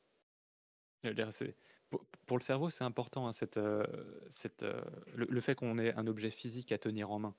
Heu, comme ça venait avec eux, ils ont accepté le changement, mais en un bloc, tu vois? TikTok, c'est juste une appli. Tu vois? C'est juste une appli de plus. Donc pour la génération 1990 qui est peut-être, qui connaît ces outils technologiques depuis plus longtemps sur l'échelle de leur vie que ceux qui sont nés en 1980, pour eux, c'est plus fluide. Bien sûr que c'est un monde à part avec un délire à part et cetera. Mais attendez, je cache derrière. Hop là, voilà. Bien sûr que, c'est un nouveau monde et cetera, c'est un délire, ouais, je vais vous le dire, c'est mon job. Personnellement, je ne capte pas TikTok. Je serais incapable de produire un contenu pour TikTok, heu et d'en vendre à un client et je m'en rends compte. Donc qu'est-ce qu'on fait à ce moment-là? On va chercher ceux qui connaissent et on leur demande de nous expliquer. Mais vraiment, elle est difficile ta question, mais je pense que c'est plus facile pour vous l'arrivée de TikTok que nous l'arrivée d'un terminal avec plein de réseaux sociaux en même temps. Mais c'était pas un tel bouleversement que ça, à vrai dire. Alors après, moi j'ai la même question, perso, pour le truc sur lequel on est en ce moment là, Twitch. Mmh. Que moi perso, je trouve que Twitch est une révolution beaucoup plus intéressante que TikTok. Et Twitch et compagnie en fait. Du moins Ouais. le streaming et la prise de parole comme ça. Alors, Twitch, alors déjà 2 choses. La 1re c'est que je vous invite à me suivre sur Twitch.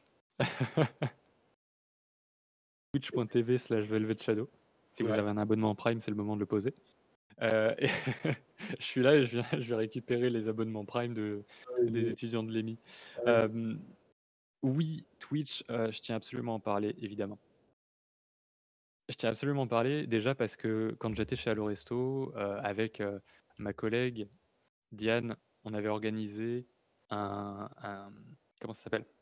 On avait organisé un des tout premiers concours, pardon, c'était un tournoi sur StarCraft 2 avec, OGaming TV pour ceux qui connaissent. On avait Oui. organisé ça, on avait appelé ça Allo Gaming et c'était une des premières fois en France qu'une marque grand public qui était pas liée ni au truc de geek, ni à l'informatique, ni au matos, sponsoriser un événement.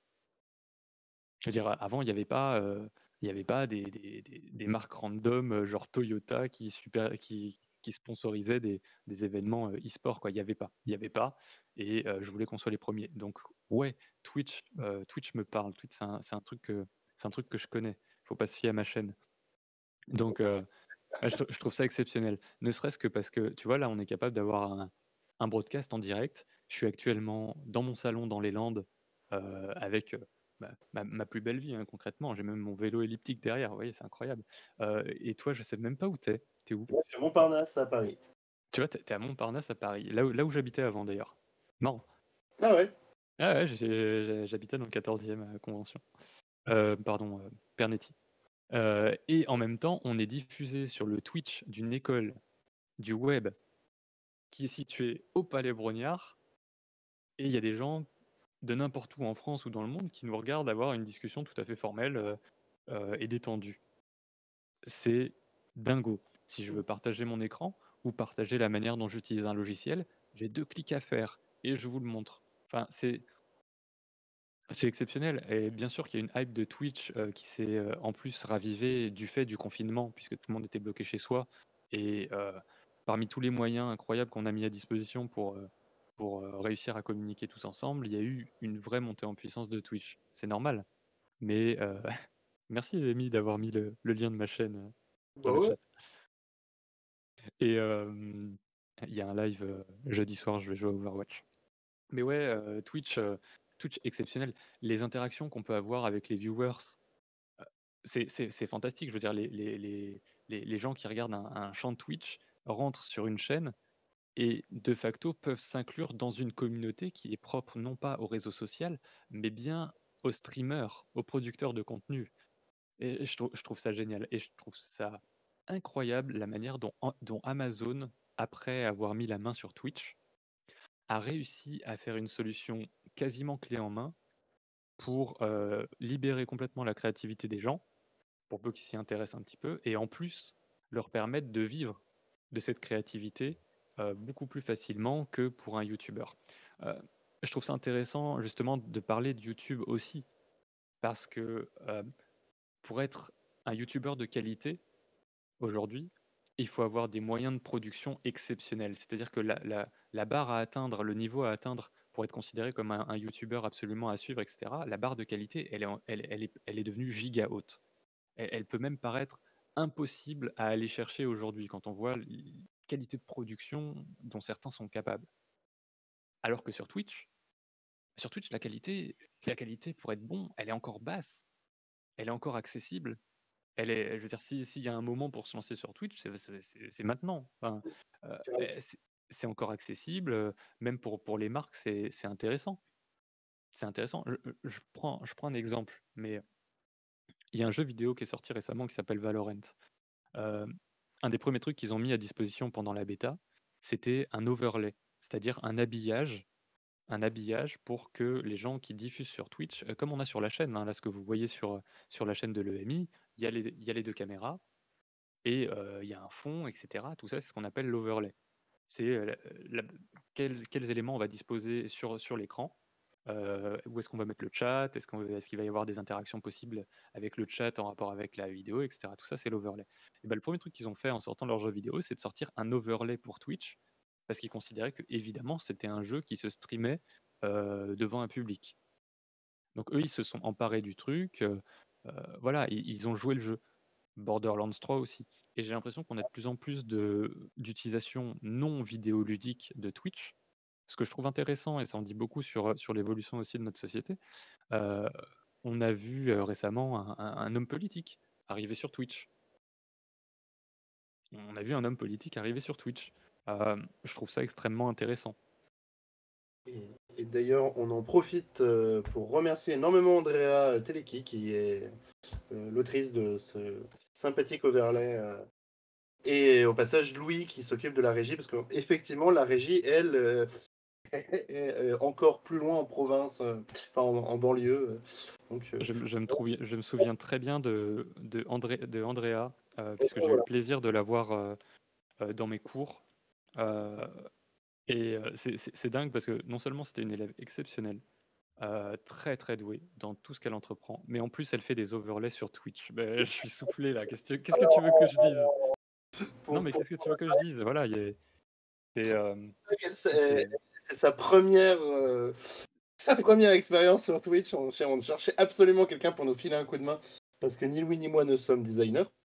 mais Et, qu'est-ce que tu veux? C'est le talent, quoi. ouais. Et ça C'est tombe le bien, on talent. est plutôt content. D'ailleurs, tiens, vous nous ferez un retour là-dessus. On est plutôt curieux de savoir ce que c'est pas la première fois qu'on le présente cet over-là, mais c'est la première fois qu'il tient aussi bien. Donc là, on est content. Est-ce qu'il reste des questions, les gens? Je vais prendre ça pour un non.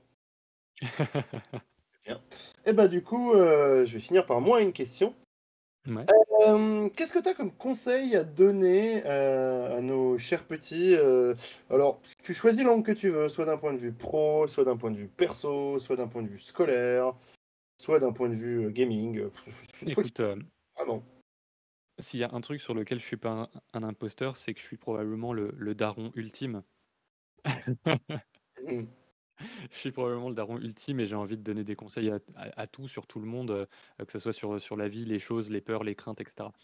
Heu, c'est très difficile du coup d'en sortir un seul conseil, mais je dirais juste, vous prenez pas la tête. La vie, elle fout la trouille. Je regarde les actualités, ça fout la trouille. Je regarde ce qui se passe dans le monde, ça fout la trouille.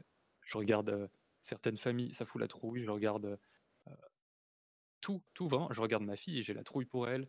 Je passe mon temps à avoir peur et j'aimerais que vous, au moins, j'aimerais réussir à transmettre ça, heu, à une génération qui est venue après moi. C'est: n'ayez pas peur comme moi tout le temps. La peur la peur va passer son temps à vous parasiter la tête, à vous empêcher de faire ce que vous voulez vraiment. Elle va vous empêcher de ne serait-ce que d'accéder au bonheur en vous disant: «Non, non, ça c'est pas pour moi» ou «Je le mérite pas» ou «Non, ça m'a l'air trop compliqué». Non, c'est pas trop compliqué, c'est la peur qui vous envoie ce message. Vous vous la baladez, vous lui mettez un high kick dans la figure, je sais pas, je connais pas votre méthode pour vous débarrasser de la peur, mais essayez de la transformer en moteur plus qu'en contrainte. Dans tous les cas, elle est là, elle va pas vous lâcher, donc autant réussir à en tirer profit et qu'elle bosse pour vous au lieu de bosser contre vous. Voilà, c'est à peu près le seul conseil que je peux vous donner et peut-être un autre, hésitez pas à dire quand vous savez pas. Je suis consultant, hein, ça fait 10 ans que je fais ce métier, j'ai travaillé pour plein de boîtes dans plein de domaines et que ça soit en B2B ou en B2C. Il y a plein de gens qui me considèrent comme étant: «Ouais, super en social media». Je suis pas d'accord avec eux, heu et j'ai envie de dire que je passe mon temps à me tromper et je passe mon temps à admettre que je ne sais pas, que je ne sais rien et je passe mon temps, du coup, à aller chercher les solutions, à aller chercher les infos, à aller chercher le savoir. Dire qu'on ne sait pas, c'est important. Déjà, ça rappelle à tout le monde que vous êtes un être humain et ça vous le rappelle à vous aussi, alors que vous êtes en train d'essayer de bosser et qu'il est 4 heures du mat. Vous êtes un être humain, allez vous coucher. Voilà, c'est tout ce que j'ai à dire. Tu sais que tu viens de faire la citation de Jean-Paul II. Ah bon?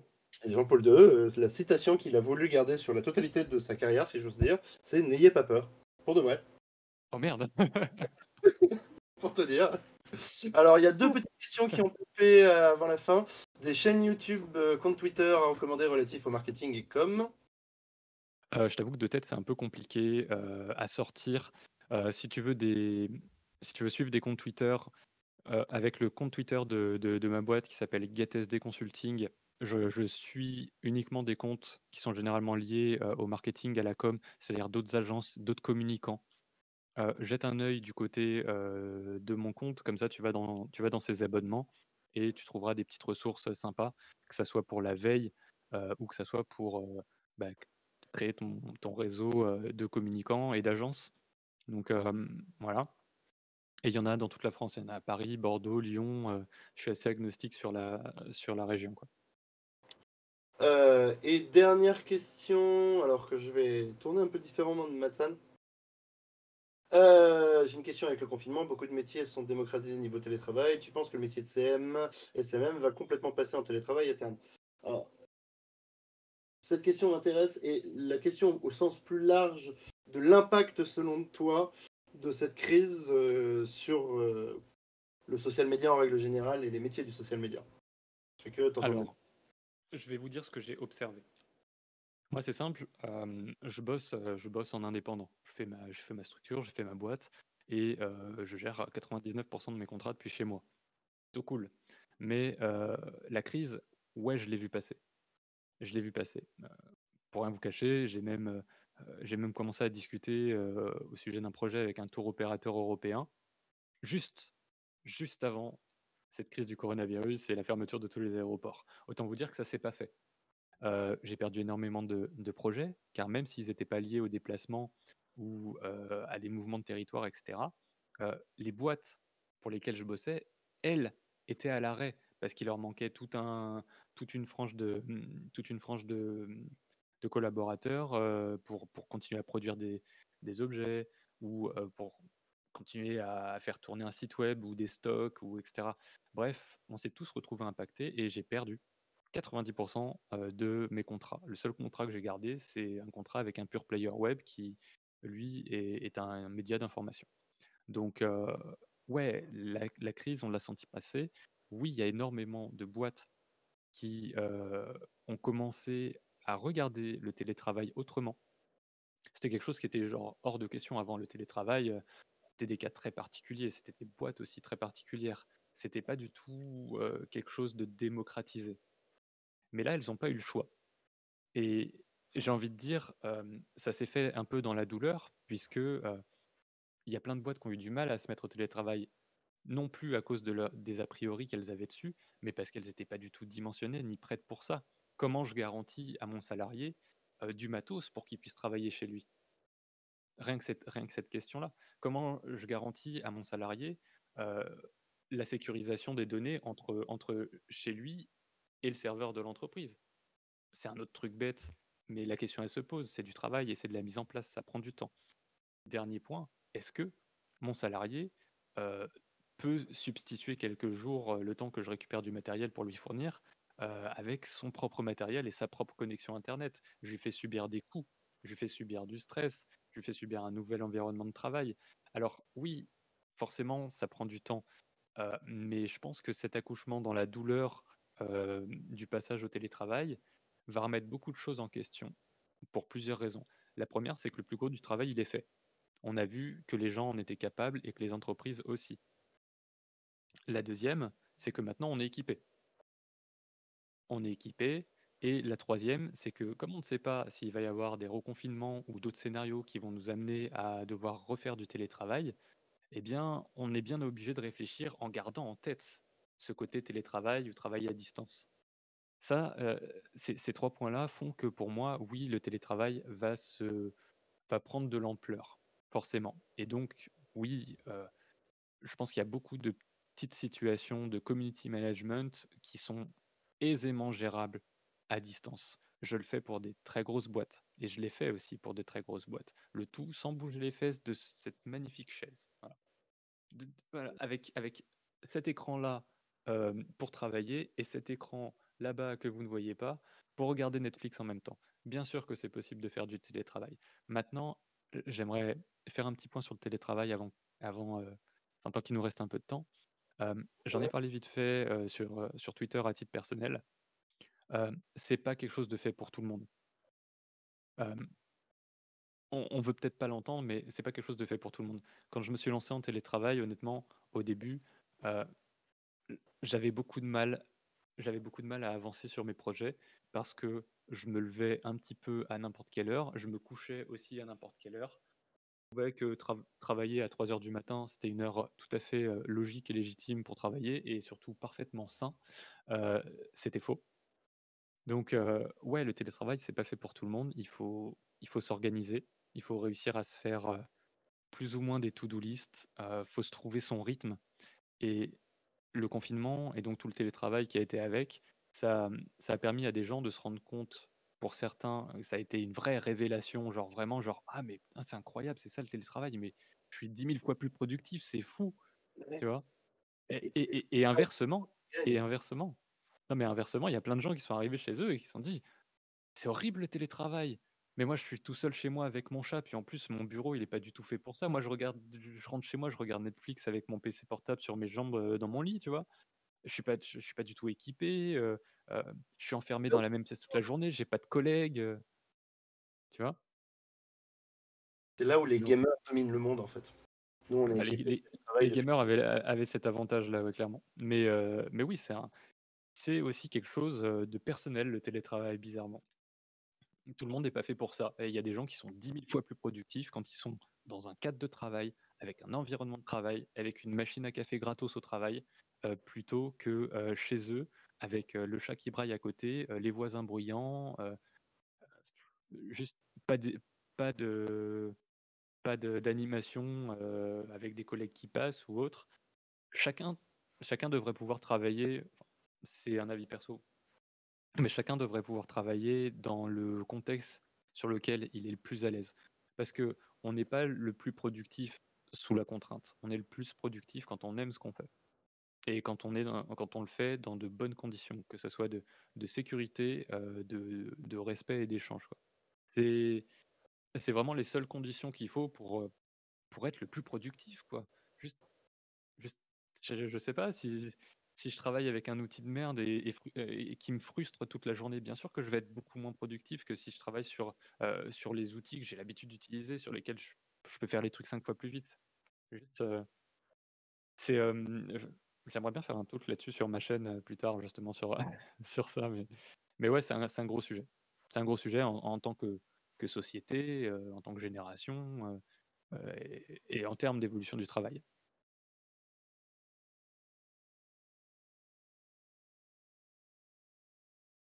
Bon, bah écoutez, je pense qu'on va pouvoir conclure ce live là-dessus. Je regarde s'il nous reste une dernière question. Ah oui, et du coup, crise sanitaire de côté, est-ce que quitter Paris pour ton Dream Place est professionnellement handicapant ou pas? Eh bien, du coup, je peux m'expliquer que pour mon cas, mais non, pas du tout. Ça a pas du tout été handicapant. J'ai quitté, Paris, dans lequel j'ai habité 30 ans pour déménager dans un coin perdu, mais perdu dans les Landes. Ça aurait pu être handicapant si j'avais pas la fibre, mais même dans mon coin perdu, j'ai la fibre et à partir du moment où j'ai la fibre, je peux non seulement m'éclater, parce que je joue beaucoup trop mais en plus travailler. Je peux travailler, sans que ça fasse aucune différence pour mes clients. C'est-à-dire qu'il y a encore des clients qui découvrent aujourd'hui que j'ai déménagé. Ils ont pas besoin de moi. Ils ont pas besoin de physiquement, de moi sur place. Et J'ai dans le juste pire des besoin cas, des bonnes informations. t'es à 4 heures, quoi. Enfin, c'est même et encore. Mais c'est exactement ça. Je prends ma voiture, je vais à Bordeaux, boum, TGV, je suis à Paris. Mais ce cas-là, c'est même pas présenté et ça fait 1 an que j'ai déménagé dans les Landes. Donc Ça, ouais, tu entends?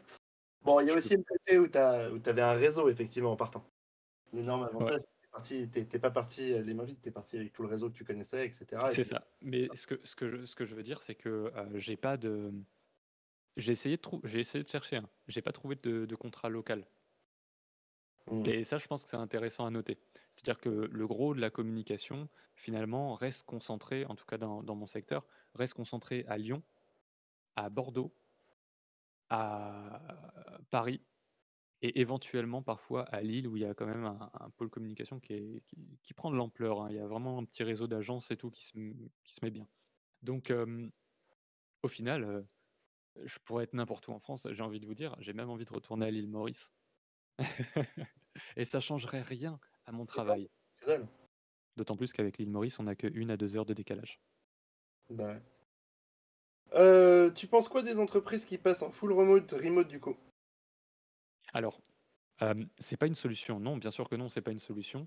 Déjà, il y a énormément de jobs qui malheureusement, ne peuvent pas se faire en remote. Généralement, c'est les jobs les plus ingrats et les plus fatigants parce qu'ils impliquent un travail physique. On pense aux caissières, on pense aux ouvriers, aux manutentionnaires, tous ces jobs irremplaçables, tous ces jobs de petites mains, heu, qui sont indispensables, mais qui sont en plus, dans ce genre de situation, hein, là typiquement c'est une crise, sanitaire, qui sont en plus, mis en danger, hein, pour aller travailler. Ils ne peuvent pas le faire en télétravail. Mm. Je veux dire, je suis pas Einstein si je vous dis ça. Donc ouais, c'est compliqué, on peut pas faire du full remote. Dans les jobs genre, dev et compagnie, bien sûr. Bien sûr qu'on peut éventuellement faire du full remote, tant Et qu'on a un bon chef de projet qui fait le job derrière, et qui dispatche bien les tâches, j'ai envie de vous dire, c'est peut-être le job le plus facile à faire en remote, quoi. il y a peut-être une évolution en plus qui va avoir lieu, c'est que pour l'instant, le travail est énormément réfléchi à l'heure de travail, au temps de travail, aux choses comme ça. Parce que ça, j'avais des discussions avec plein de copains. Et je sais pas si tu as fait le même constat sur ton passage en télétravail, entre guillemets, mais Mmh. c'est dingue le temps qu'on gagne, en fait. C'est-à-dire que d'une journée de 8 heures d'avant, avec tout le côté j'allais au boulot, je discute avec les gens, je bouffe, je machin, je bidule, tout ça, ça n'existe plus. Et du coup, j'ai libéré un nombre d'heures incroyable et tous mes potes me disent la même chose, dont on sait même pas quoi faire. Ouais. Et donc, Ah oui, oui, oui, non mais des fois c'est ça. Tu sais, tu bosses la matinée, tu plus rien à faire après, quoi. ouais, bon, Tu ça dépend des enfin, gens. Ça dépend des gens. Typiquement, c'est la réflexion de la notion même de temps de travail est complètement transformée.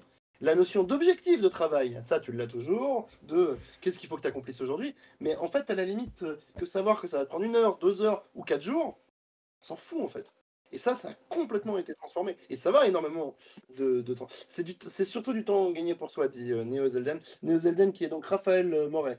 Qui te salue, j'imagine. Je sais pas si tu te souviens de Raphaël Moret. salut Raph. Si, Voilà. si, je m'en souviens très bien. Mais oui, mais carrément. Et c'est ultra intéressant comme modification même de la structure du travail.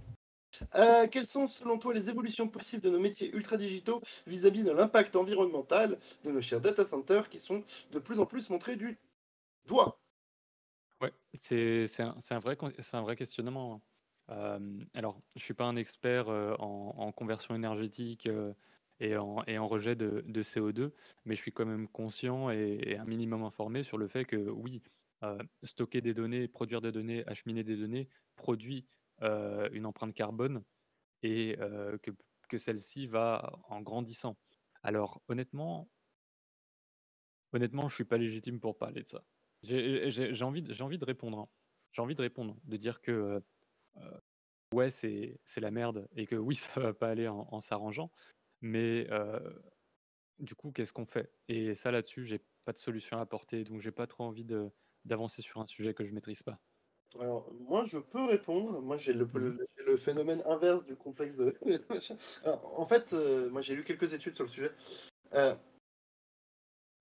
Si la question est tournée autour du télétravail, en fait, l'impact carbone des déplacements liés aux professionnels sont quelque chose comme 100 fois plus grand que les impacts liés au data center. Pour l'instant. Pour l'instant. Parce que le problème de l'empreinte carbone des data centers, c'est qu'elle est exponentielle. Et que, évidemment, plus on aura de data, plus on aura de data, plus on aura de data, plus on aura de data. Le problème de la data, c'est que dans la théorie, ça dure longtemps. Et c'est même fait pour. Du coup, pour Oui. l'instant, il n'y a pas match en fait. C'est-à-dire que si ta question est est-ce que c'est bien d'un point de vue planétaire que tout le monde soit en télétravail ou est-ce que c'est mal, si ta journée de travail en téléboulot a permis d'empêcher 4 déplacements en bagnole, c'est rentable, mais c'est juste rentable. La question se pose même pas, pour Mmh. l'instant. Après, d'un point de vue data center et d'un point de vue consommation énergétique, la bonne nouvelle qu'on a sur le sujet, c'est que ça coûte tellement de blé, le côté énergétique, que c'est le premier sujet de recherche planétaire. Ah Un des oui, oui, oui, oui. recherches planétaires. Et Oui, gros, oui, hein, il me semble que c'est Google qui a sa ferme de panneaux solaires là, pour alimenter certains data centers et enfin, cette info, elle a 10 ans presque. Donc ils ont commencé très, très tôt, en se rendant compte très, très vite qu'ils allaient pas pouvoir scaler à l'infini, heu, ce genre de choses. et paradoxalement, d'un point de vue écologique, le fait que ça coûte aussi cher, que ça soit aussi complexe, est une bonne nouvelle. Alors c'est un peu paradoxal, mais parce que Oui, non, mais c'est ça met le flingue là où il faut à des boîtes qui ont le moyen de le traiter en fait. Parce que bah, l'EMI produit des déchets, on va dire, d'émissions énergétiques, mais nous, on n'a pas les moyens de traiter ce problème. Nous, à part changer 2-3 prises et gérer le machin, qu'est-ce que tu veux? Oui, ok, on pourrait arrêter de faire tourner le serveur de temps en temps, mais enfin, ça changerait rien, et on n'a pas les moyens de gérer ce problème. Google, eux, ils ont les moyens d'investir dans ce problème. Microsoft, ils ont les moyens d'investir dans ce problème. Amazon, ils ont les moyens d'investir dans ce problème. Et la bonne nouvelle, c'est que non seulement ils ont les moyens, mais en plus, ils ont Ils sont indispensablement obligés de le faire. Sans même Ils ont l'intérêt. de leur faire une menace au réchauffement climatique ou quoi que ça. Il n'y a même pas besoin d'aller jusque-là. Eux, ils ont une menace économique, maintenant, là, tout de suite. Non, mais le mot, il est là, c'est investissement. Si une boîte investit de l'argent, c'est pas pour la balancer comme ça pour le fun. Si elle investit de l'argent, c'est parce qu'elle compte bien récupérer ses billes à la fin. Voir qu'au final, dépenser cet argent, c'est en fait quelque chose qui va leur rapporter de l'argent. Ou en tout cas, leur empêcher d'en dépenser plus à l'avenir. Donc, ouais, comme tu le dis si bien, hein, ça tape là où ça fait mal. Ça tape au portefeuille et c'est pour ça que justement, ils sont soudainement, tous écolos, mais parce qu'on n'a pas le choix. C'est pas juste une histoire d'idéologie C'est ou de même politique là pour le coup. en fait, hein. C'est une C'est ça. question complètement Là on est même plus dans du greenwashing, basique, de type marketing. Non, on est vraiment dans un impératif qui est économique pour eux, quoi, et tant mieux. Et la question, peut-être des solutions en tête sur le stockage des données et sur les envois intempestifs de mails. Oui, mais en fait, ça, c'est. Alors, moi, j'ai 2-3 discussions avec pas mal de gens écologistes, j'ai moi beaucoup de réflexions sur le sujet. Shame le consommateur, c'est pas pérenne. Dire ah là Mmh. là, ça fait toujours marrer les mecs qui mettent en bas de mail, s'il vous plaît, n'importe N'imprimez pas ce mail. mail, ça. Oui, ça ne changera pas grand-chose en fait. C'est pas là le problème. Même le stockage de mails, etc., c'est intéressant, mais c'est impouillable. Dans les solutions les plus intéressantes sur lesquelles beaucoup de boîtes sont en train de travailler, c'est le full cloud. Le full cloud, c'est passionnant comme solution. Les copains de Shadow ont commencé à bosser sur ça en France, mais plein d'autres boîtes et les défonceront malheureusement. Et le full cloud, ce qui pollue énormément, c'est le machin que vous avez entre les mains. Votre téléphone pollue énormément, votre PC pollue énormément, mon PC pollue sa mère, tout le monde, tout ça, ces machines polluent. Oui, Et parce qu'elles sont obsolètes rapidement et ça, il faut impérativement que ça change. On devrait pas changer de téléphone tous les 2 3 ans. Je suis désolé, mais c'est un et yo, c'est un poids écologique terrible. mais C'est c'est même technologiquement débile. On n'a plus besoin de faire ça. Depuis l'invention d'un cloud suffisamment puissant, oui, c'est ça, c'est c'est. ça. Je sais pas si des gens ont déjà travaillé sur un Google Chrome. Alors, Oui, sur un Chromebook. un Chromebook, ouais, ça suffit. Enfin, pour 99% de tes tâches, ça suffit. Et Ah même ouais, si ouais, c'est une internet machine, mais genre tu fais les 3 quarts de tes trucs avec, hein. Et aujourd'hui, c'est pas encore full démocratisé parce qu'il y a tellement de lobbying divers et variés, tant des constructeurs, mais aussi des fournisseurs d'accès, mais aussi des data providers, et puis à côté de ça, des Mmh. politiques. Dès que tu commences à parler cloud, oh là là, ça fait peur, il y a de la data, etc. Enfin bref, c'est d'une complexité folle tout ça. Ah ouais, ça va prendre du temps, mais je pense qu'on verra un beau shift de notre vivant, tous. Alors, une dernière question. Eh bien, écoute, je ne crois pas. Bah écoutez, merci Ça beaucoup. m'arrange. Merci beaucoup à toi, Seb, pour ta participation aussi. J'aurais grand plaisir à te réinviter pour d'autres débats. Là, c'était vraiment axé sur toi en tant que prof ou en tant qu'ex-prof.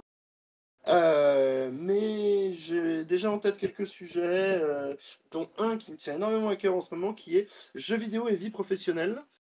Non pas dans un cadre, on va dire, à participer à des jeux vidéo dans un cadre professionnel, devenir programmeur, mais ce que le jeu vidéo a apporté et apporte aux gens dans le cadre professionnel.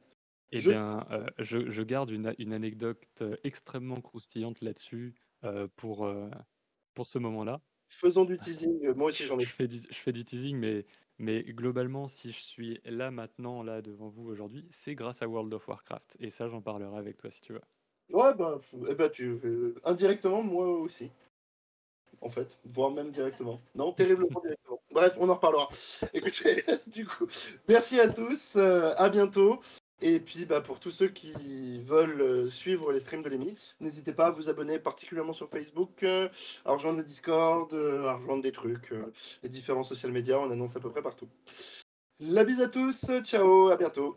Salut tout le monde. Ciao.